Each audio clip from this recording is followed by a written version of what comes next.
Very good.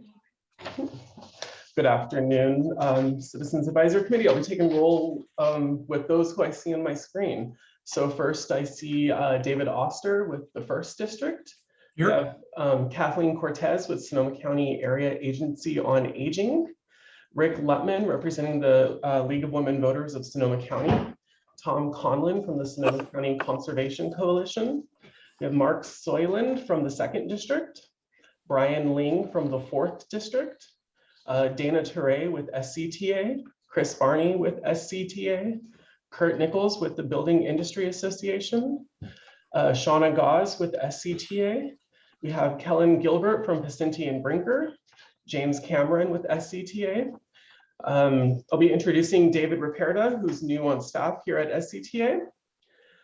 Tina Panza from the Sonoma County Bicycle Coalition. Willard Richards from the Sonoma County Transportation and Land Use Coalition. Musa Abbasi from the Santa Rosa Metro Chamber. Suzanne Smith, Executive Director of the Sonoma County Transportation Authority. And Orlando Ramirez from Caltrans. And me, Dennis Carter, I'm sorry. from Sonoma County Alliance. There you go. All good. Thank you. And I think we had a couple added with Willard. That made 12, isn't it? And so let's see. I see 11, 12. 11. Alrighty. So James, one more time, we can move forward as a group of interested parties. Is that committee of the whole is the terminology within the admin code? Yes. Based on that, we're moving forward. So, is there any public comment we received? I did not receive any pre-submitted public comment. Great. Based on that, we don't have a quorum. We can't really approve the minutes from the last meeting. But based on that, with the members that are present, could you review them and see if there's any comments that you need or any items that need to be amended?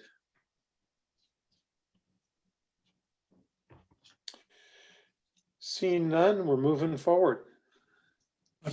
Excuse me, Mr. Chair. Oh, sure. Could I ask a question? Sure. Since this is only, other than approval of the minutes, I believe it's only informational items at the meeting today. So That's if that's the case, as a committee of the whole, we'd be listening to things anyway. So we're not going to take any action, presumably. So the fact that it's a committee of a whole, as opposed to a regular meeting, may not make that much difference, I hope. That's what I'm saying. In other words, we weren't going to take any action anyway. So. Agreed. Thanks. Yeah. The only action item, I believe, was the approval of the minutes, and we'll hold those over. All right, moving on, Measure M. And we have the distinguished, now I believe, partner from Pisenti and Brinker, Kellen, but go ahead, I'll take the floor. You're good to go, Kellen. What a welcome. I don't know if I deserve that, but I appreciate it. Thank you. Welcome. Thank you for having me back. Can everybody see my screen? It's loading. Whoop. There it is. I see your PowerPoint. Sorry, let me try that one more time here. Okay, there we go. Now you can see the power. I'm sorry, you can see the PowerPoint? You can see the PowerPoint, not in presentation mode though. Perfect. This one's a little bit easier for me to navigate so long as everybody can still read it. Thank you. As I was introduced, my name is Kellen Gilbert. I am the partner on the engagement for Measure M and SCTA. And then this is just a quick overview of the other team members of the audit. Brett Bradford is the quality control reviewer. Sarah Owen is the audit senior associate, and Gina Roach was our audit associate during this engagement. And I always like to start with this slide, and it's just a real nice reminder to everybody kind of what the roles and responsibilities are. So we like to start by clarifying that management is responsible for the financial statement. So even though the county, the ACTTC office helps SCTA draft the financial statements, and we will review the financial statements and make comments and recommendations. Ultimately, management is responsible for the financial statements. All the numbers contained within the financial statements are their responsibility. And ultimately, what is being presented is the financial statements as presented by management. As auditors, we are really responsible for making sure that the financial statements are free of material misstatement. That is, that they are presented correctly and accurately in accordance with the different standards. We want to make sure that the disclosures are complete and without bias. And that's really what we're opining on. If you look at the draft opinion letter at the top of the financial statements, we're basically saying that management's financial statements are free of material misstatement to the best of our ability. So we start our audit with what's called a risk-based approach. And really what that means is that we focus our attention to the areas of the audit that we think are the most risky. And that way we're getting the best use of our time and efficiency. Because really what we're looking for, again, is we're trying to prevent any sort of a material misstatement within the financial statements. So how do we do that? Well, we start with the authoritative guidance. So who sets the rules for how the accounting for government agencies needs to take place and what those policies are? And that is the Government Accounting Standards Board, the GASB. So they're the ones who are actually setting the rules for how governments need to account for different transactions. And then we look to the AICPA. They govern the professional standards for auditors, for accountants, how the engagement, how we need to behave, and the rules that we need to follow to make sure that our engagement meets a certain level of quality. So the AICPA and the GASB really kind of set the tone for the audit. So then as we start to compare and complete our risk assessment, we really look at different factors for what could make a certain accounting transaction or a set of accounting transactions that represent a number within the financial statements, what could make those more risky? So we consider the expertise of the accounting staff, whether there's been a lot of staff turnover, things that are internal to the organization that could cause a material error to occur. We look at the complexity of the underlying accounting. So how, is there something that is an estimate with a high level of uncertainty? Those are things that are more likely to be incorrect as opposed to a simple cash transaction. So we really look at the underlying transactions and how susceptible they would be to a material misstatement. And we look for new programs or changes to existing programs, anything that is changing from year to year outside the norm, something that could cause an error to take place if it wasn't accounted for correctly. So those are really kind of the internal factors that we consider for our risk assessment.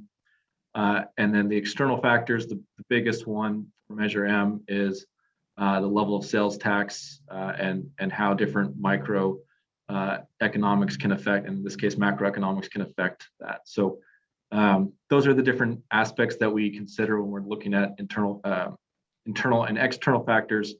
And this really helps us gauge where we want to spend our time during the audit, what transactions we want to review, and what level of detail we want to review those at.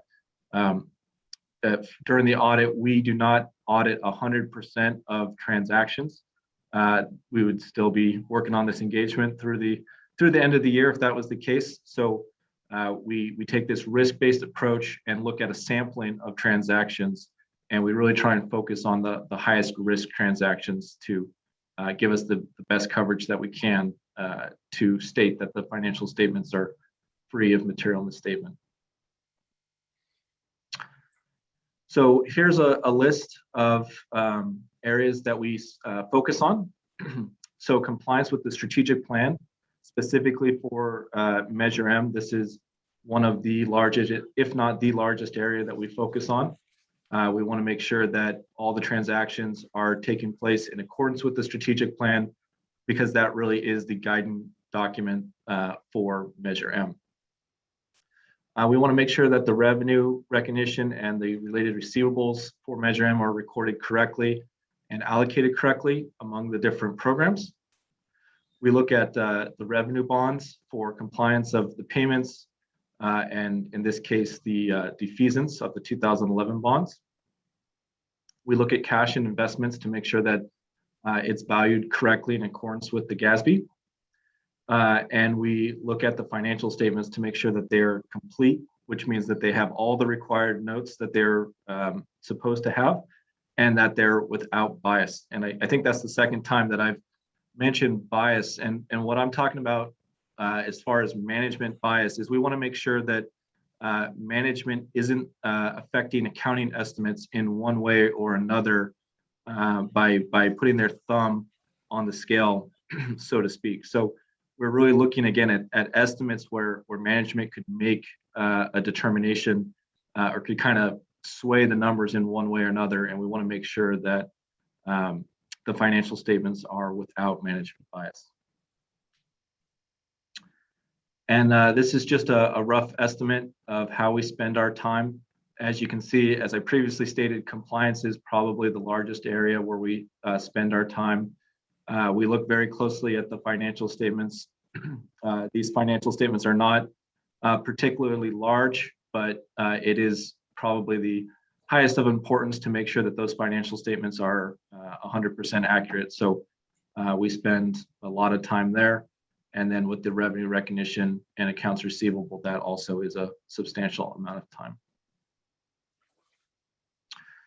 So as it particularly relates to Measure M and the compliance, and as I stated, all the compliance is measured against the 2019 strategic plan, which is the guiding document that we use to determine what is and isn't compliance.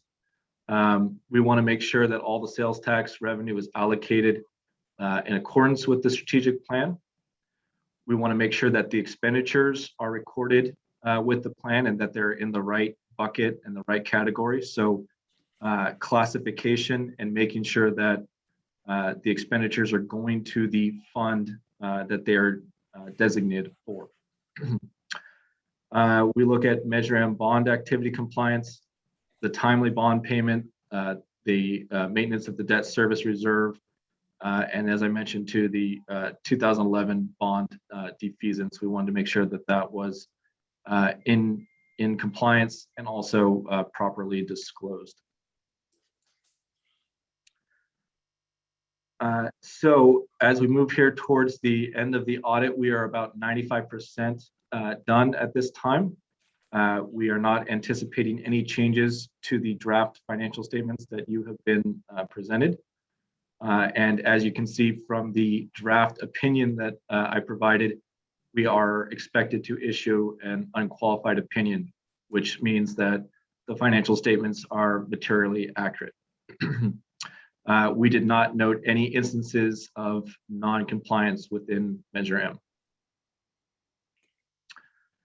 And the next few slides are, again, according to the standards and the professional code, there are certain items that we are required to communicate to those who have the responsibility for the financial statements. And so this is just a list of items that we are required to communicate to you. So we did not encounter any fraud, illegal acts, disagreements with management, or any unusual transactions. And when we say unusual transactions, we're really talking about something off the wall to where the guidance may not be clear of how that should be accounted for. So that would be a really rare circumstance. And again, we just have to communicate that we did not encounter anything of that nature. So to continue on that same vein, there were no material audit adjustments that we identified at this time. There were no alternate treatments of accounting principles, and there were no new or significant accounting policies within Measure M. No disagreements with management regarding the scope. So if management prevented us from reviewing documentation that we had requested or that we deemed to be important to the audit, and they restricted that use, that's something that we would communicate to you. We did not encounter any of those. And we did not encounter any difficulties with management during the course of the audit. And with that, I'm happy to take specific questions on either the substance of the financial statements or on our auditing procedures, if there are any such questions.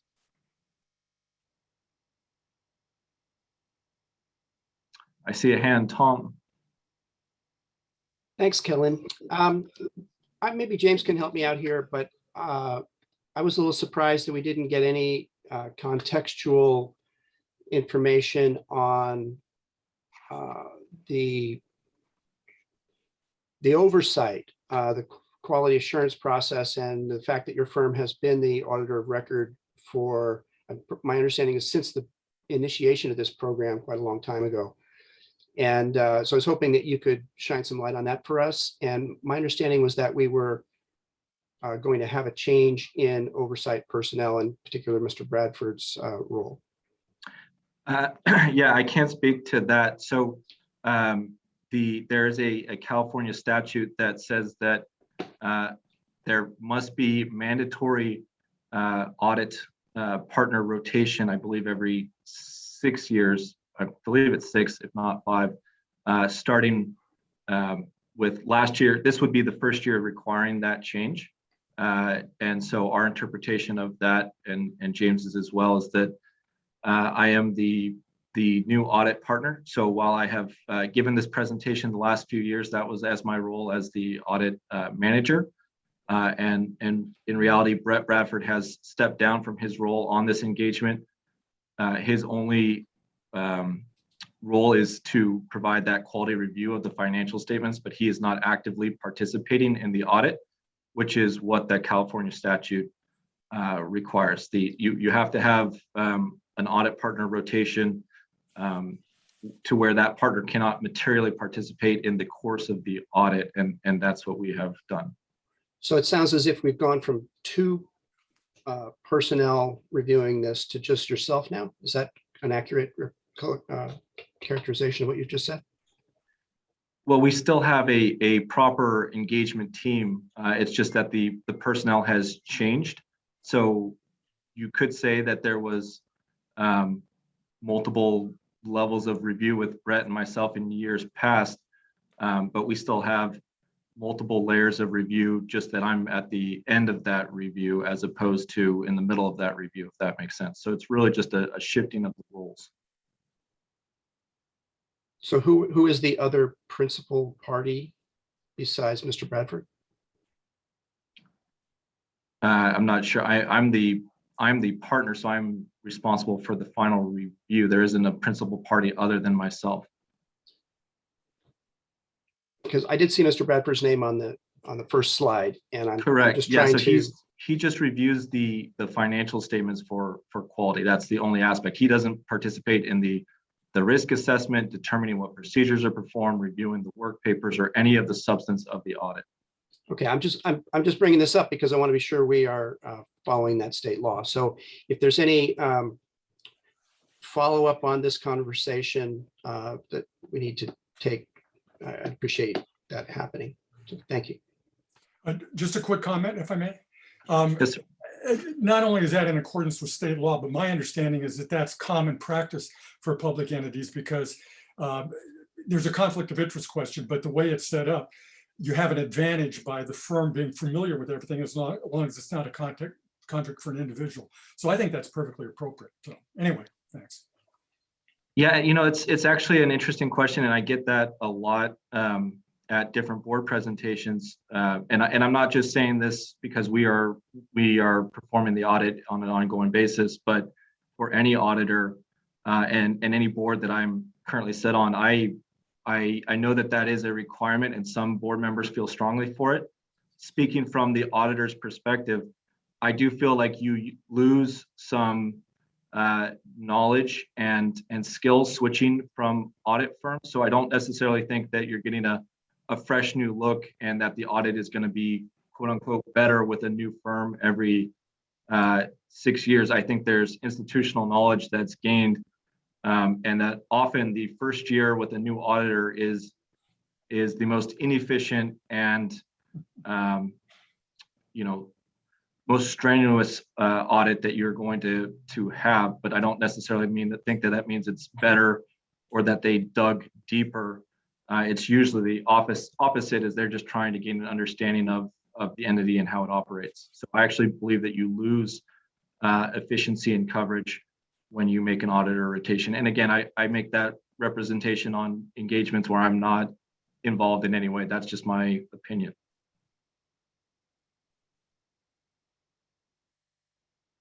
I'd be seconded by the chair, by the way. So I agree with that opinion.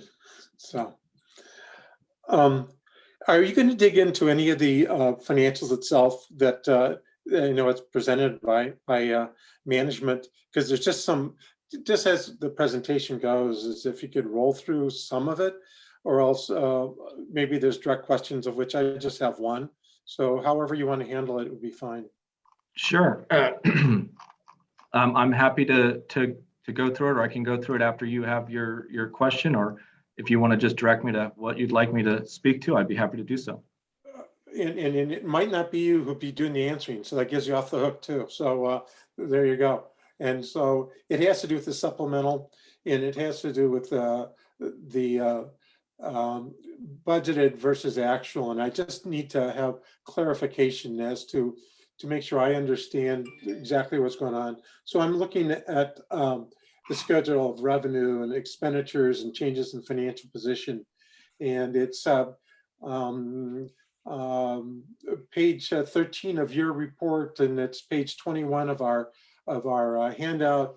And my question has to do, and James, unfortunately, you're probably going to be the one who gets stuck with this, is that on the expenditure side, as to the contributions to other governments, we budgeted 29.6, and we actually actual amounts are like 17.8.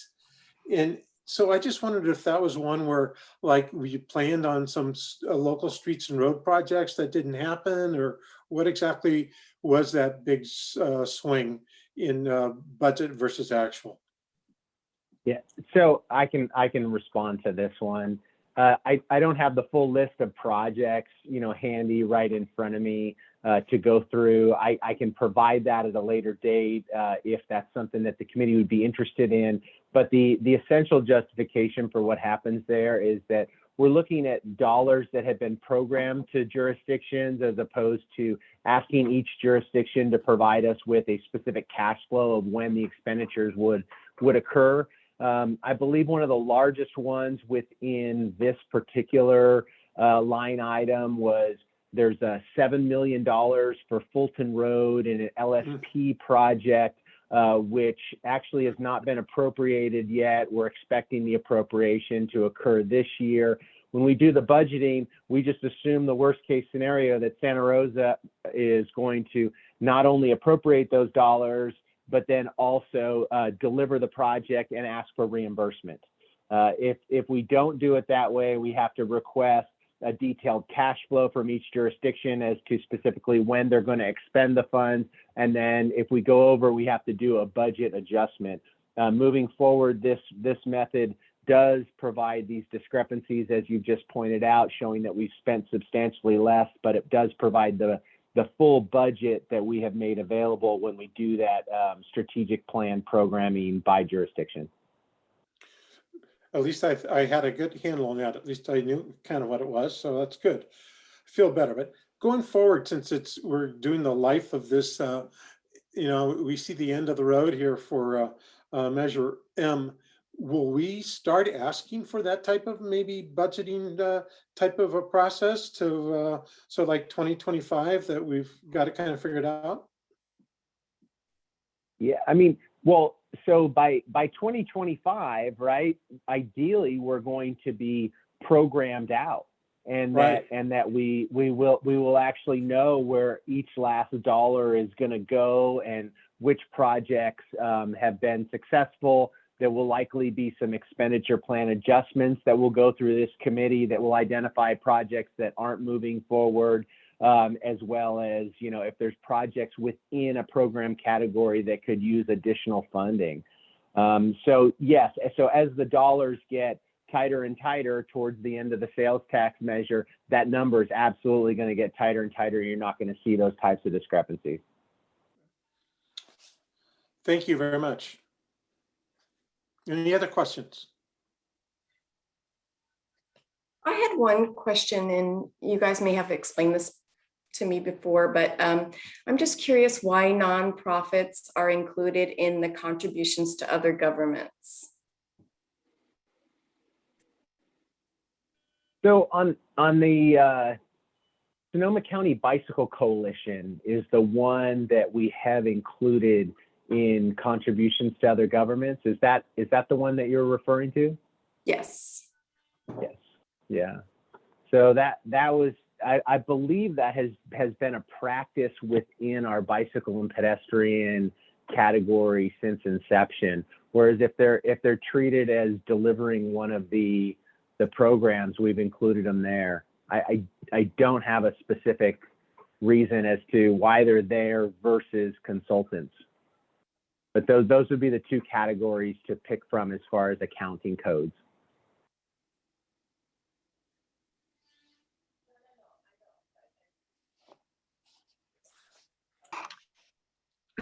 So here on the statement of revenues and expenditures, you're inquiring as to why a certain item would be here as opposed to in services and supplies, or have its own individual line item. There really is a lot of leeway within the government agency to kind of pick and choose the descriptors and number of financial statement line items to present. It's industry practice and specifically with our firm practice that we recommend that, assuming that the amount is not material, to kind of bring this number down to the level to where it's providing the average reader with the most useful information. And if we were to break this out to a certain level of detail, it becomes a little bit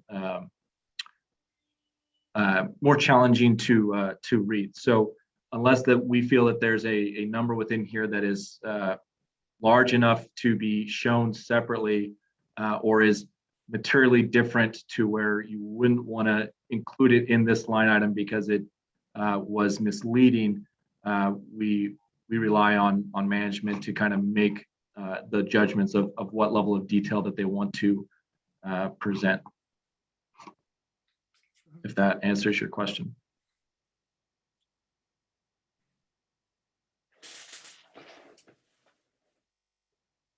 Does anyone else have any questions regarding the audited financial statements and presentation?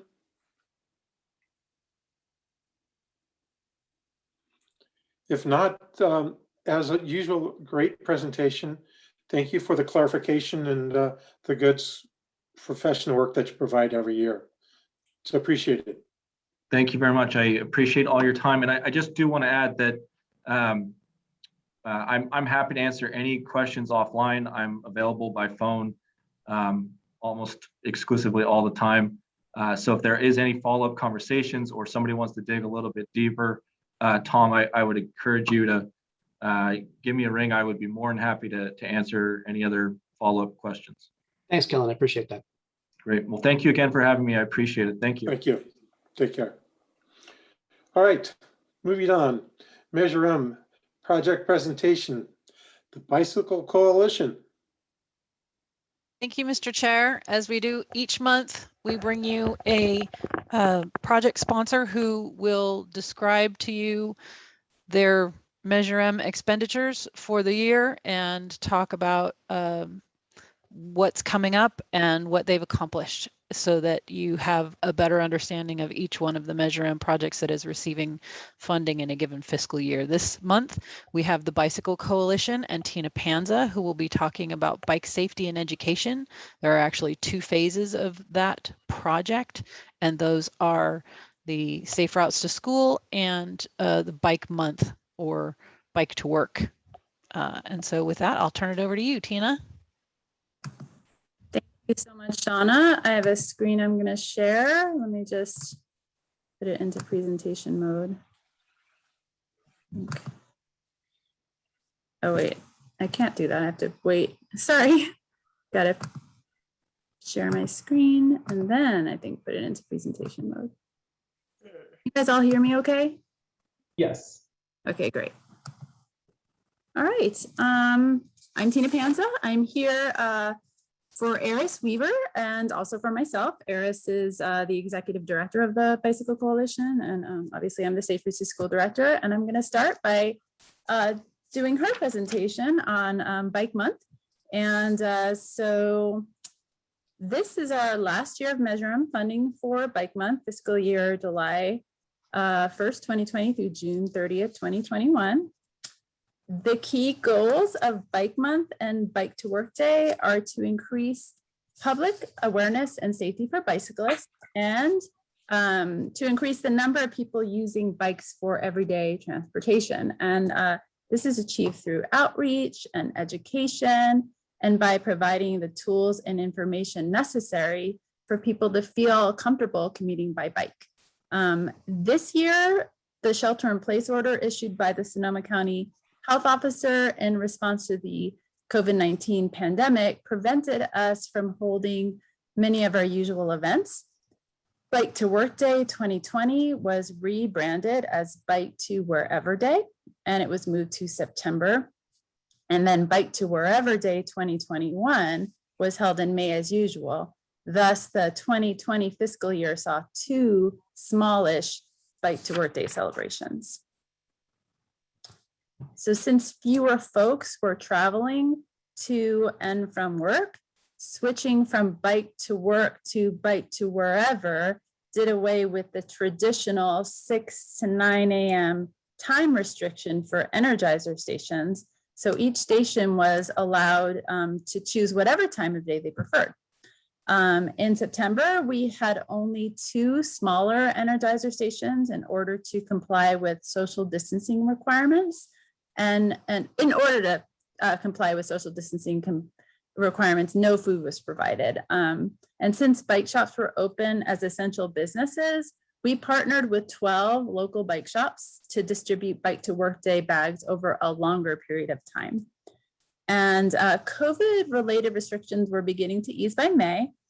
However, many past Energizer station sponsors were not quite ready to participate in May. There were 4 Energizer stations in May 2021 and 8 bike shops distributing goodies. 800 messenger bags were distributed in September 2020 and 500 in May 2021. So instead of a bike commuter of the year, which we usually have, we honored a bike champion of the year. That was Sherry Adams. She's a bike mechanic and a former board member who started the Changing Gears program at the Sonoma County Jail. So Sherry is super passionate about social justice and serving those in our community who are unseen and despised and disadvantaged and pushed to the margins. And she saw a need upon release. Most inmates lack transportation and a job and possibly even a driver's license. Many lack vehicles even before their incarceration.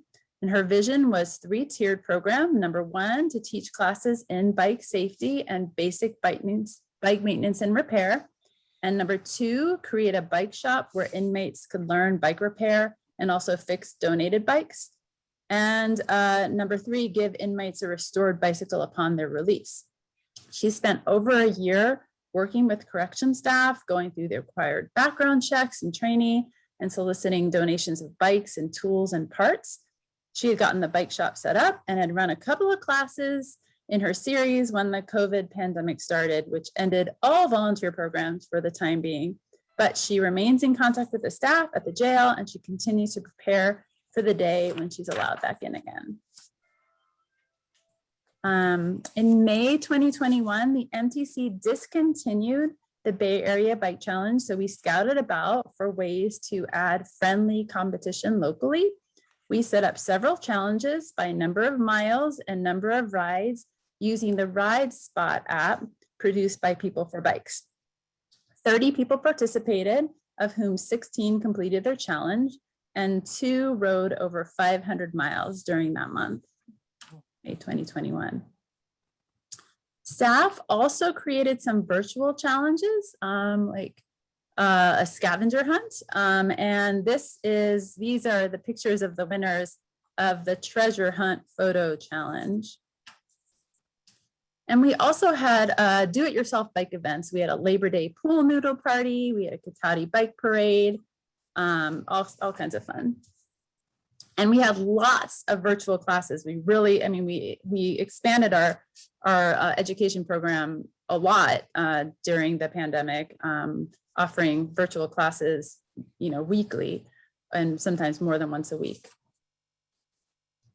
We also promoted our Bike to It challenge, which encourages residents to use their bike rather than a vehicle for destinations within 2 miles.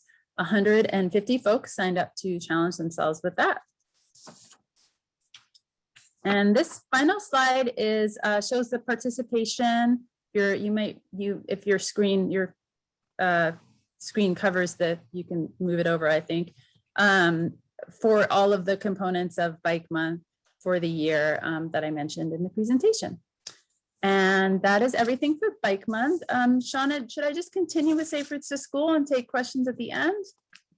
Yeah, that would be great. Thank you. Okay, I will do that. So now I'm going to move on to Safe Routes to School. I'm going to focus on the program we implemented during the 2021 school year, but at the end of the presentation, I'll just touch on how things have been going since July of 2021. So as you may be aware, SCBC's contract to implement the Safe Routes County program is funded by the One Bay Area Grant and Measure M, but we're now into the 4th year of a 5-year contract. And as of September 30th, we've expended 53% of the funds available.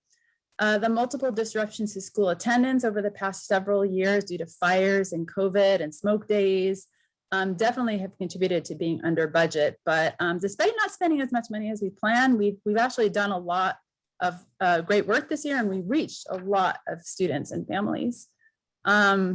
As you also may be aware, Measure M funds are utilized as the required 11.47% match for OBAG. I actually don't have information on those figures, but I'm sure SCTA has that information available to anybody who inquires. Not sure if they have it off the top of their head, but certainly it can be had. All right, so our program components were modified in 2021 due to COVID. So we had a walk and roll to anywhere encouragement program. We did 2nd to 5th grade classroom education virtually. We also did middle school classroom education virtually. We did community education and outreach, both virtually and in person later in the fiscal year. And we did some evaluation and parent surveys. On hold due to COVID during FY 2021 were elementary school bike rodeos and on bike ed at middle school, in-person class ed, in-person walk and roll to school events, in-person youth and family engagement and outreach, and our normal evaluation method, which is student arrival departure tallies. Our program timeline also shifted a bit from our normal schedule, mostly due to the fact that we needed to develop new virtual friendly encouragement and education program initiatives. Therefore, we began our education program implementation later in the year. Actually, it was about the time that we did this CAC presentation last year. So I think we shared this slide last year as well. And like I said, we also had to cancel our data collection in the fall and modify it in the spring. So like I said, I know we shared some of this information at the CAC last year because we were just in the midst of doing all this then. But just to remind you, for those of you who are here and for those of you who weren't on the board last year, this is new information. On the encouragement side, we developed a virtual walk and roll to anywhere program. We had monthly walk and roll to anywhere days on the first week of each month from October through May. Students were encouraged to fill out our walk and roll to anywhere survey, and then we'd report the results back to their school so that they could then, acknowledge students or give out prizes either virtually or through their packets and things like that. And students were also encouraged to do a monthly walk and roll to anywhere challenge activity. We had 42 schools agree to promote the program, and we received responses from 2,670 students at 38 of those schools between October and May. And this is the list of the challenges and themes. We had Walk and Roll, this International Walk and Roll to School and Safety Month in October. We had Walk and Roll Gratitude Month in November, Walk and Roll for Wheels in December. We had an Idle-Free Month that we partnered with the Bay Area Air Quality Management District on in January. In February, we did Walk and Roll for Our Hearts and an art contest, March for Miles in March, Walk and Roll for the Earth in April, and we did Bike to It Month. We modified that for Safest to School in May. And in order to effectively promote our virtual programs, we created new materials last year to assist schools in promoting it via Parent Square, email, social media, websites. We created promotional pieces in both English and Spanish and in a variety of formats, which I'm displaying here. Like there was banner, you'll see a banner at the top. There were Instagram size ads, we had full page flyers, we had Facebook headers. So we really wanted to make it easy for schools to be able to share this with their parents, like electronically. And then this is all of our challenges were creative and they were active and they were all away from screens and they were all designed to highlight the benefits of active transportation to health and the environment or our community. So like we had them do a scavenger hunt in December. The art contest was Why I Love Walking and Rolling. In March, they did a mileage tracker and for walking or biking, and then in May, we really encouraged bicycling. One of our most popular challenges was the February Walk and Roll for Our Arts art contest. We had so many great submissions. It was really hard to narrow them down to the winners, but what we did was we created a promotional calendar with the art that students submitted, and then we were able to, give those to our participating schools, our champion teachers and principals and the winning students. It was a really, really well-received contest, and we've decided to do it again this year. It was so popular. All right, so on the education front, in order to continue to provide elementary and middle school students with bike and pedestrian safety ed, we developed a series of synchronous live Zoom courses and quizzes for 2nd, 4th, 5th, and middle school students. And for equity reasons, since they couldn't all be on the live Zooms, we also developed corresponding asynchronous videos and quizzes for all of those grade levels. And we set up a new education portal site where students could securely access the video courses and quizzes. The lessons were actually really well received. We were surprised. We were not sure how it would go, but they were great. And the students and teachers really liked them. The students seemed to like having a different visitor in their Zoom classrooms. We also made them as engaging, as fun as we could. It went really well. We got great feedback on the lessons and lots of participation, which I'll review in a minute. One of the first program elements that we implemented during the shelter in place was our virtual family bicycle workshop series, which we launched in August of 2020. And we had really good attendance at those workshops through December 2020. We reached about 205 registered family members, either through the live workshops or through the post-workshop recordings. After December and the holidays, attendance tapered off, and we did a couple more workshops in the winter of 2021, but we discontinued the series in early spring. I think one of the reasons that it tapered off was because in February, we began offering in-person on bicycle classes in the community through the Park and Rec departments in Windsor, Santa Rosa, and Petaluma. And classes took place weekly on Wednesdays, Thursdays, and Fridays in small groups of between 5 and 8 participants per class. They were charged a small fee, but that went to the Park and Rec administration. We did not take any money for those classes. We really learned that there was a super big demand for Kids Learn to Ride classes. All the classes were pretty well attended, but that one was particularly like, waiting lists every week for that. It was really gratifying to do those small group classes. And in the end, last year, we actually reached just as many, and in fact, more students than we did in our last normal full year of education where nothing was canceled. The biggest reason for the jump was that we had a really big increase in the number of middle school students we reached because we had this virtual asynchronous PE option. PE teachers could teach the bike ed to all their students, whereas before we would mostly reach middle schoolers either at very small middle schools or like through after school bike clubs where we had smaller groups of kids that we engaged with for multiple weeks. So the number of middle schoolers we reached went from about, 150 to 1,300. So yeah, that was really awesome. And actually this year, well, actually I'll say that in a minute, talk about this year. And so this is a lot of content on the slide, so I don't know if I should go through all of it because of time, but we did, because we weren't able to do our normal student arrival departure tallies to count how many kids walk and roll to school and a snapshot in the fall and the spring, we decided to do parent surveys to get some kind of takeaway for, what their attitudes were during COVID, pre and post, about walking and biking. So we shared an online survey in May of 2020. Most of our participating schools shared the survey and we got responses back from most. We got a total of 559 responses countywide. Do I have time to talk about this a little bit more, Shauna? I'm keeping track of time. It's we're pushing an hour and we've got 2 items, so I would say let's try to wrap it up. So in case we'll share this slide, you guys can see this slide. It'll be in the agenda packet and you can read it. And if anybody has questions about it, let me know. So I'm on my last slide and I just wanted to briefly tell you about current conditions in 21-22. Our school partners and parents are still pretty stressed and overwhelmed. Capacity is limited due to staff and volunteer shortages. We still have the same number of schools enrolled to participate in 21-22 as we had last year. We are continuing with our monthly themes and challenges, but we are back to doing walk and roll to school days. We are back to doing in-person education and on-bike education at school campuses. We're able to be on, they allowed us to be on there. And we are doing more outreach with middle schools and there is interest in the middle school teachers continuing with that, the videos that we developed, because they can incorporate into their own PE programs. And we are also continuing our partnerships with the park and recreation departments to do ongoing family bicycling and learn to ride classes.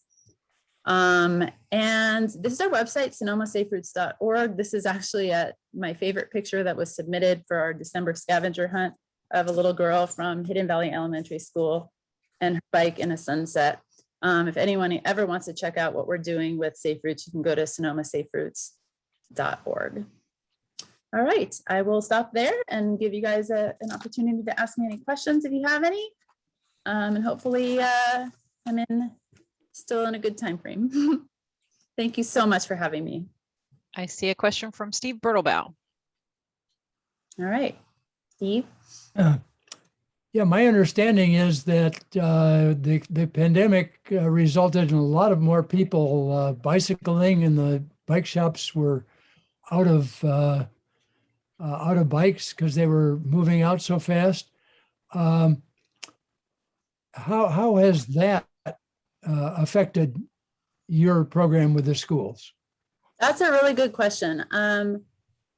I don't know yet. I'm curious to see what data comes in terms of the tallies that we just did this fall, to see if there's a higher number of bicyclists that are walking and biking to school. I did notice in the parent surveys, it was interesting that the parent surveys that came back, of the ones that took the survey, something like, actually go back really quick. 3.9% of the parents that took the surveys indicated that they were biking to school before the pandemic, and 6.2% were biking or planning to bike, because they took the survey, they were back in school, most of them by then, because it was schools had opened. So, and I analyzed their reasons for that, and it wasn't all because, oh, I biked more during COVID. Some of them, the kids got older or they moved closer to the school, but I just thought that was interesting. And I'm hoping, we actually get, actually, this might be another, we had a family ride at R.L. Stevens Elementary School a couple of weeks ago on a Saturday, and usually we would have maybe, 20 participants on that ride. We've done it for the past few years. We had 58 people come to that ride. So, it might just be because they were hungry for, something to do, because schools aren't doing a lot of events, but that was pretty awesome. So I'm really hoping. And there's certainly a lot of people wanting to take the Learn to Ride classes. Thank you. You're All welcome. right, I'm not seeing any other questions.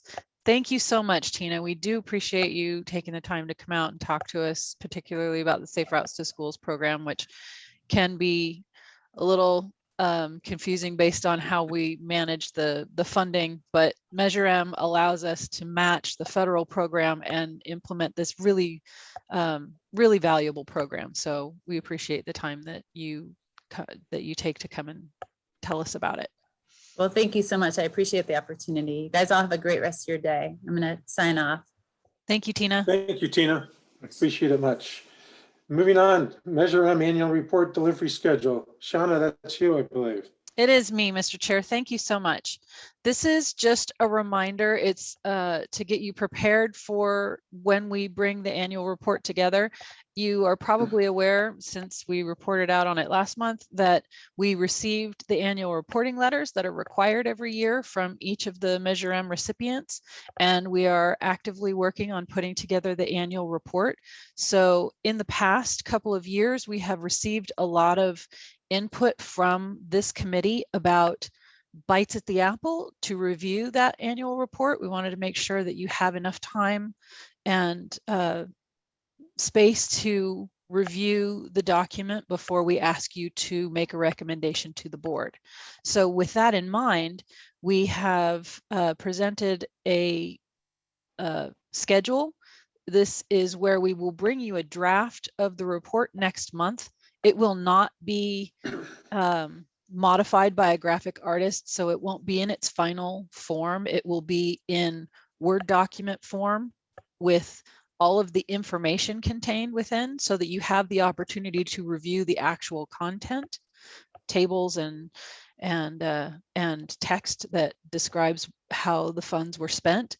And that will come to you at your, well, it'll actually come to you earlier than that. So that you will be able to discuss it at the November meeting, which is on the 29th of November. And this is all in your packet. I don't know if you all need me to share screen, if that would be helpful, but it's all in the agenda packet. So you would be able to review it at that time. And then there is no December meeting for the Citizens Advisory Committee. But if you felt that you needed to see this document again before we brought you the final version, if there were enough questions or there was enough that you wanted to see differently, that you would want another bite at the apple, we would schedule a special meeting of the Citizens Advisory Committee in December, probably during the middle of December, the week of the 14th through the 17th. It wouldn't include the 13th because the 13th is a board meeting day. We wouldn't be able to double book it that day. So the available days for a special Citizens Advisory Committee meeting in December would be the 14th through the 17th of December, if this committee feels that it should be necessary. And then we would bring back a final version to this committee for a recommendation for approval to the board at the January meeting. And that would be on the 31st of January in 2022. And then the document would go before the board on the 7th of February. So this is just to discuss that schedule and to give you the idea that it will be coming to you shortly so that you are prepared and have enough time to review should you need that time. So I'd be happy to answer any questions about this proposed schedule.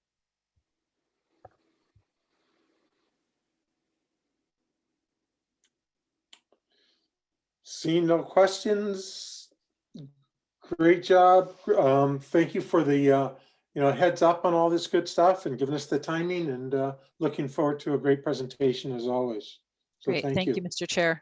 The draft will be emailed out to the advisory committee members. So hopefully your email is current and you can accept documents of a certain size. If you don't receive the document, we will be sending it out by the 12th of November. If you haven't received it by the following week, please do contact SCTA and we will make sure that you get a review document in a format that is available to you. Great. Included in your package are the Measure M internal financial statements. Also, there's a great document in there about sales tax updates for the second quarter, some great graphs, great information, everything else, and the forecast. Any questions? This is James's great presentation. So anything, James, you want to point out or highlight that we should review? Yeah, I mean, so the financials are in there, and then the two highlighted portions that you just pointed out, where you're looking at the worst quarter in the pandemic, which was Q2 2020, compared to Q2 21 that showed 30% growth. You can see that essentially all major industry groups are back to pre-pandemic levels. Going forward, the second, which is the California forecast, you can see the 13% growth that we had last quarter for our, our county itself. You can see the statewide numbers there that are just over 10%. And then you can see looking forward, we're looking at about a 4% projected growth. So it's just some good background based on major industry groups, as well as looking over at the California forecast going into 22, 23 as well.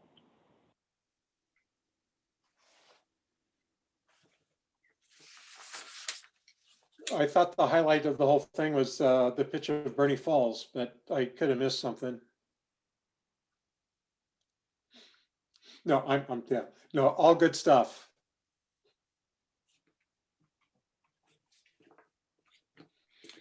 Any questions, comments, additions? Hearing none, we're moving forward. This is the Caltrans Sustainable Community Grant. Dana, I think you're on this one.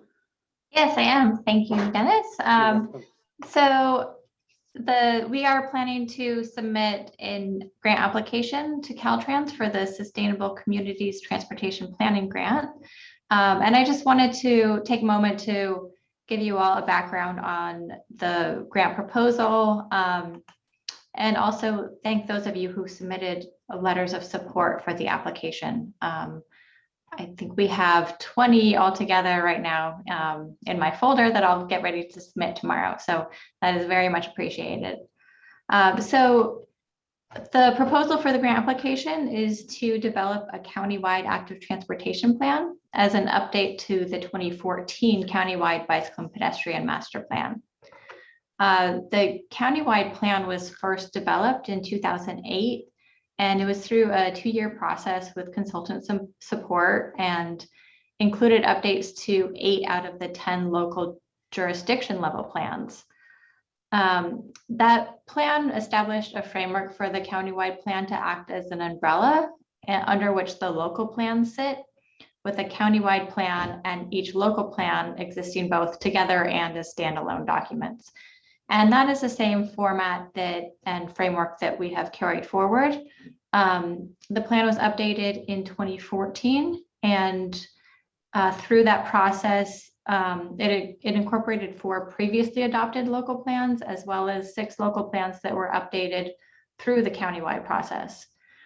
So with the exception of Santa Rosa, who adopted a plan in 2018, the local plans have not been updated since 2014, and some since earlier. There are a few jurisdictions, Windsor, Cotati, and Petaluma have actually recently begun processes to update their plans. But generally they're getting fairly old, and we would like to get some support for the jurisdictions that have not had a chance to update their local plans through this process, and continue with the framework, having the countywide plan as an umbrella. So our grant scope of work includes support for 6 jurisdictions to develop local plan updates, as well as updating revisiting the goals and vision for the countywide plan, and ensuring that they align with other local and regional plans and policies. We would be updating the existing conditions with new data, tools, policies, plans, and supportive programs. And of course, conducting a thorough community engagement with the goal of equitable access to safe and active transportation. We're proposing to do a low level of traffic stress bicycle network gap analysis to really help identify priorities in where improvements are needed. We would include a safety overlay, including Vision Zero progress reporting through the data dashboard that was developed as part of that project. And we would also focus on regional routes, wayfinding for seamless transitions across jurisdictional boundaries, and identify pedestrian needs and improvements. We'd be updating proposed projects and programs. And also another component of this would be to identify priority projects for funding under the SCTA's purview. And this piece specifically, we would be engaging with the Citizens Advisory Group on in more depth, because it would include some guidance on how we would be expending the 12% that's set aside through the Go Sonoma Act for bicycle and pedestrian projects. So we, if we do get this grant, if we're successful, we would get the funding available in fall 2022 and start consultant work at that time. And then we would expect to have draft local plans as well as the countywide plan available for review by mid 2024, and then adopt the plans that fall. So that concludes my report. I would be happy to answer any questions anybody has.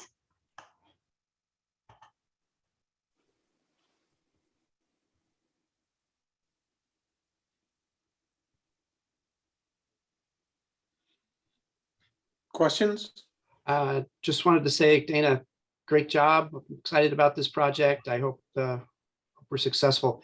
Steve, did we manage to get a Sierra Club letter together? I'm not sure we did. I'll have to go back and look. I do have a question, and it relates to the idea of slow streets. Oakland happened to have a project that they'd been working on for about a year and a half. It came to a head just as the pandemic hit, and it proved very successful, I think. And it may go beyond what we traditionally put into bike ped programs. Is there room for that within the framework that we're asking for here? Yeah, I think that, I mean, that's, yeah, it could definitely be explored, and definitely fits in with the overall theme of active transportation. So, yeah, we're not boxed into a particular type of infrastructure improvements. And I think that slow streets could certainly be included. Good. And we'll check on that letter. Thank you. Any other questions, comments? Seeing none, we're off to item 6, which is the funding program update list. That's me, Mr. Chair. I assumed that, but I didn't want to say it yet. Thank you. So we recently held a call for projects for the 2021 funding program, and we have about $70 million. We received 59 projects. I'm going to go ahead and share screen real quick. We received 59 projects for more than $235 million worth of ask. Again, we have about $70 million available. So we will be reviewing these projects pretty thoroughly. We did have to go through a programming action in order to program the State Transportation Improvement Program 2022 cycle. That was first on our list because our deadlines were so quick. We took that out of the rest of the programming that needs to happen and programmed those separately. The board approved 3 projects, 2 of which were under our purview, and one was a deal that was worked out between Sonoma County's MTC commissioner and MTC staff, where she asked for a deferral of a loan that we had received. We were supposed to pay back that loan of our STIP share, which we had borrowed in order to pay overruns on, or not overruns, but a bid that was exceeded for the Marin Sonoma Narrows. When costs came in, the bids were higher than what we had available. So we borrowed against our STIP share. We were now ready to pay that back. That was about $3.4 million that we were set to pay back to MTC. MTC has agreed with the commissioner's proposal that we defer that loan payment to the 2024 STIP cycle so that we could use that $3.4 million to program to the City of Santa Rosa's highest priority project, which is the bicycle and pedestrian overcrossing. With that programming, the city will find the remaining funding that they needed, and so that project is considered fully funded. The project has already received an active transportation program grant. So with that money, the loan money from the STIP and local funds, that project will be fully funded. So you can see that on my screen right here. There are 3 projects that are highlighted. This is the loan project, and then SCTA had another set of funds that was available to program. So we programmed 2.8285 million to the City of Roanoke Park for the Southwest Boulevard Complete Streets Corridor project. And we programmed about $3.1 million to 2 locations of bicycle improvements in District 5 for the county, and that is on the West County Trail. They are on Occidental Road and Green Valley Road. Those will be implemented together. And those will be programmed in the year 25-26. It's showing as, here it's showing as need, but that's what they asked for, but our funds for the STIP are not available until 25-26. So that's when those will get programmed.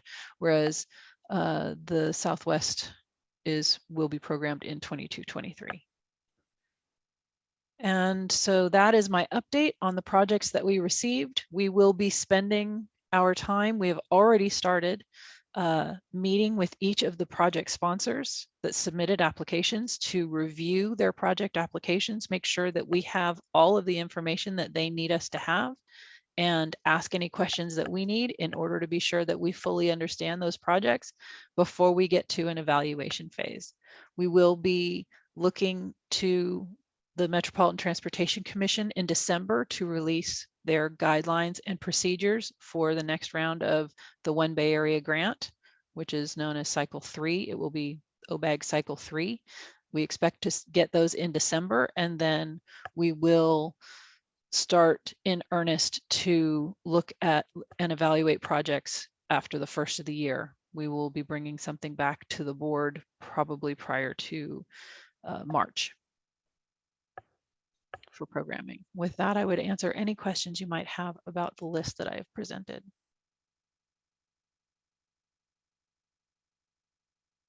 I'm going to stop sharing.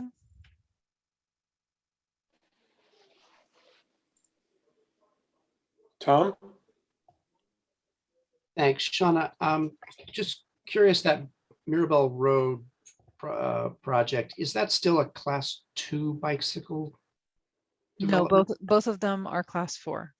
Class 4. No, Wonderful. I'm sorry, Class 1. Class My 1. apologies. They are Class 1. Excellent. Okay. Thank you.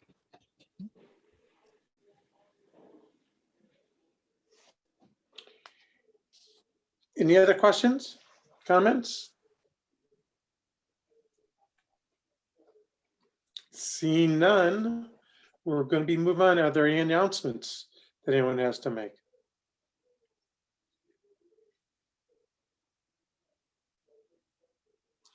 Wow, quiet group tonight. That's good. Guess we want to watch the football game. I don't know. But anyway, moving on. We're from there. We're going to adjourn. So unless there's anything else that someone would like to bring up from the committee, we're moving on. Our next meeting is scheduled for November 29th. I'm sorry, and that's it. So thank you for your presentation, staff. Thank you for the great job that you always do. And Drew, thank you for coordinating us through this great minutia mess so that we always get to do every month. So thank you very much. Thanks, Dennis. Thanks all. All right, Have a take good care. evening all. Be good. Be safe.